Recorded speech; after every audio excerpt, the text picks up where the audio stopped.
మహమ్మారి ఇప్పుడు కలవరం సృష్టిస్తోంది. కొత్త కేసులు నమోదవుతూ ఉండటంతో మళ్ళీ టెన్షన్ పెడుతోంది. అయితే కొత్త వేరియంట్తో ప్రజలు భయపడాల్సిన అవసరం లేదంటున్నారు Osmania medical college principal doctor Rajarao. అలర్ట్గా ఉండి జాగ్రత్తలు పాటిస్తే సరిపోతుంది అంటున్నారు ఆయన.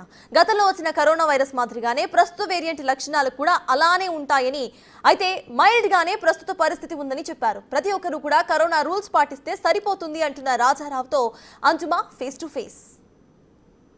కరోనా మళ్లీ ప్రజలను కలవరపెడుతోంది. దేశవ్యాప్తంగా పలు రాష్ట్రాలలో కోవిడ్ కేసులు నమోదవుతున్నాయి.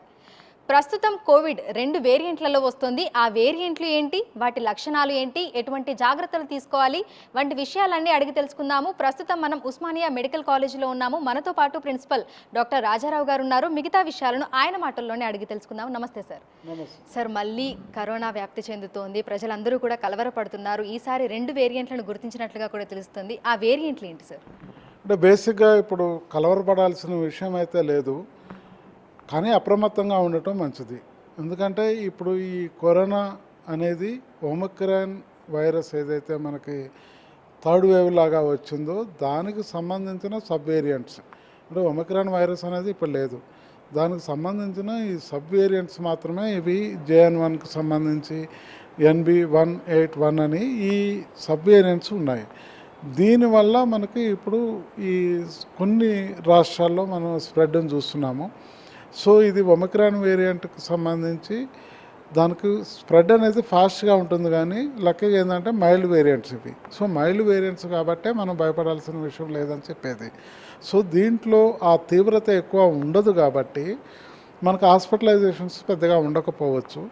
అయినా కానీ మన గవర్నమెంట్ అప్రమత్తం అయ్యి అన్ని ఇన్స్టిట్యూషన్స్ని అప్రమత్తం చేసింది. అంటే దానికి సంబంధించిన టెస్టింగ్ కిట్స్ కానివ్వండి, ఎక్విప్మెంట్స్ కానివ్వండి, మెడిసిన్స్ కానివ్వండి, బెడ్స్ కానివ్వండి, ఆక్సిజన్ కానివ్వండి, ఈ రకంగా అందరినీ అలర్ట్గా ఉండమని చెప్పారు. కానీ భయపడాల్సిన విషయం అయితే ఏం లేదు.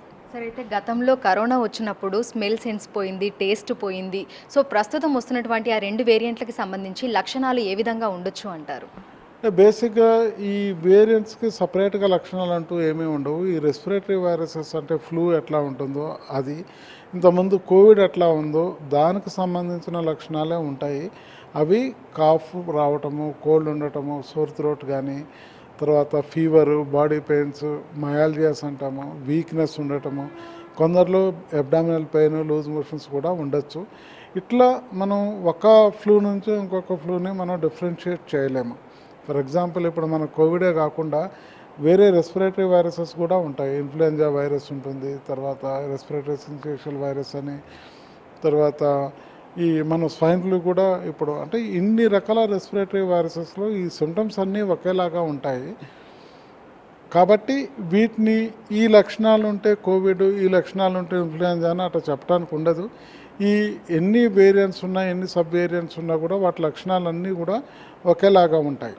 సరే, అయితే గతంలో కరోనా వచ్చినప్పుడు 2 వ్యాక్సిన్లతో పాటు బూస్టర్ డోస్ తీసుకున్న వాళ్ళు కూడా ఉన్నారు. అయితే ప్రస్తుతం వారికి ఏ ప్రమాదం లేదు అంటారా, లేదంటే అట్లా తీసుకున్న వాళ్ళకి కూడా ఇప్పుడు మళ్ళీ కరోనా కొత్త వేరియంట్ వచ్చే అవకాశాలు ఉన్నాయి అంటారా? అంటే ఇప్పుడు బూస్టర్ తీసుకొని కూడా మనము ఆల్మోస్ట్ 2 years కావస్తుంది. దాని వ్యాలిడిటీ 1 year వరకు ఉంటుంది.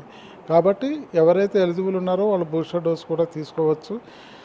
సో ఇప్పుడు ఈ వేరియంట్ మైల్డ్ ఉంది కాబట్టి ఏ డిసీజ్ అయినా కానీ ప్రివెన్షన్ అనేది చాలా ఇంపార్టెంట్. ప్రివెన్షన్లో ఇప్పుడు మనం తీసుకోవాల్సిన జాగ్రత్తలు మనం చెప్పాము. ఎవరైతే సిమ్టమ్స్ ఉంటాయో వాళ్ళు ఐసోలేట్ అయిపోవాలి, మాస్క్ పెట్టుకోవాలి, హ్యాండ్ హైజీన్ పాటించాలి. పెద్దవాళ్ళు, వ్యాక్సిన్కి ఎలిజిబుల్ ఉన్న వాళ్ళు వ్యాక్సిన్ తీసుకోవాలి. క్రౌడెడ్ ఏరియాస్ పోయినప్పుడు మాస్క్ ధరించాలి. ఇటువంటివి చేసినప్పుడు మనకి ఈ ప్రివెన్షన్ అనేది ఉంటుంది. అంటే రాదు అసలు మనకు వ్యాధి. ఒకళ్ళు వచ్చిన వాళ్ళు కూడా దానికి భయపడకుండా, ఆందోళన చెందకుండా మనకి దగ్గరలో ఉన్న ఆరోగ్య కేంద్రాన్ని సంప్రదిస్తే వాళ్ళు దానికి సంబంధించిన టెస్టింగ్ కిట్స్ అన్ని దగ్గర ఉన్నాయి. అది ఏ రకమైన వైరస్, అది కోవిడా లేకపోతే వేరే వైరస్సా, లేకపోతే ఇందాక మనం మాట్లాడుకున్నట్టు మనం ఫుడ్ రిలేటెడా అండ్ ఫుడ్ బార్నా, వాటర్ బార్న్ డిసీజెసా లేకపోతే వెక్టార్ బార్న్ డిసీజ్, ఇట్లా డిఫరెన్షియేట్ చేసుకొని దానికి సంబంధించిన ట్రీట్మెంట్ కానీ ఇవన్నీ ఇచ్చే అవకాశాలు ఉంటాయి. కాబట్టి మీకు వ్యాధి తీవ్రత అనిపిస్తే మాత్రం డెఫినెట్గా ఒక ఆరోగ్య కేంద్రాన్ని సంప్రదిస్తే అక్కడ మనకు దానికి సంబంధించిన టెస్టులు కానీ, ట్రీట్మెంట్ కానీ ఇవన్నీ ఫ్రీగా దొరుకుతాయి. Thank you sir, thank you. So ప్రస్తుతం చూసుకున్నట్లయితే కూడా దేశవ్యాప్తంగా పలు రాష్ట్రాలలో కోవిడ్ కేసులు అయితే నమోదవుతున్నాయి. అయితే లక్షణాలు ఉన్నవాళ్ళు తమకు తాముగా ఐసోలేట్ అయిపోవడము, తగు జాగ్రత్తలు తీసుకోవడం మంచిదని కూడా డాక్టర్ సూచిస్తున్నారు. దీంతో పాటుగా క్రౌడెడ్ ప్లేసెస్కి వెళ్ళినప్పుడు మళ్ళీ మాస్క్ ధరించడము, హ్యాండ్ శానిటైజేషన్ చేసుకోవడము, ఇట్లాంటి హైజెనిక్వి పాటించడం వల్ల కూడా కరోనా అనేది వేగంగా వ్యాప్తి చెందకుండా ఉంటుంది అనేది ప్రజల చేతుల్లోనే ఉంటుందనేది కూడా డాక్టర్లు చెప్తున్నటువంటి విషయం. వీడియో జర్నలిస్ట్ సన్నీతో అంజుమ, బిగ్ టీవీ.